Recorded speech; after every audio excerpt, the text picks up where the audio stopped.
Welcome back. I'm going to walk you through how to factory reset your Lenovo Legion 5i laptop. So we're going to cover how to reset your Windows options, deleting personal files and reinstall Windows, and restore your gaming laptop back to factory defaults. So this should hopefully be a pretty straightforward process, guys, and without further ado, let's go ahead and jump right into it. It's supposed to not delete your personal files.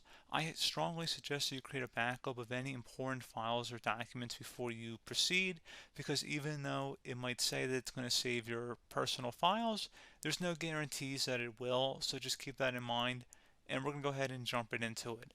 So we're going to go ahead and start by right-clicking on the Windows Start menu, and we're going to select the settings.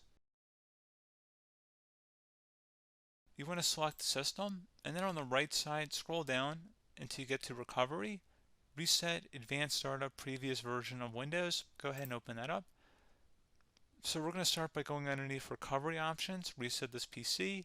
Choose to keep or remove your personal files, then reinstall Windows. Go ahead and select Reset PC. Underneath Choose an option, Keep My Files removes apps and settings but keeps your personal files. Now, like I said, there's no guarantee, but you still want to create a backup, but we are going to select that for today's tutorial here. And it's going to ask how would you like to reinstall Windows. I usually do a local reinstall, so that's what I'm going to select. And current settings is going to reinstall Windows from this device, and then we're going to select next again. This shouldn't take too long here, guys.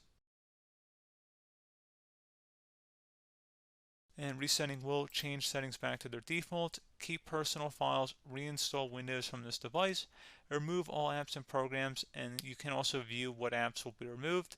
This will take some time and your PC will restart. These are the apps that will be removed, so take note of that. So you're definitely going to have to reinstall some stuff once it's done. So it looks like I accidentally closed out of there, so I'm just going to go back to exactly where we were. And we're just going to go ahead and proceed with the reset here and select reset.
And there you go, guys. Should be simple as that. Go ahead and reinstall any of the applications that were removed. You can see a list of them by clicking on the link that's going to be on our desktop here. And that's pretty much it, guys. So, as always, thank you for watching this brief tutorial. Do hope I was able to help you out, and I do look forward to catching you all in the next tutorial. Goodbye.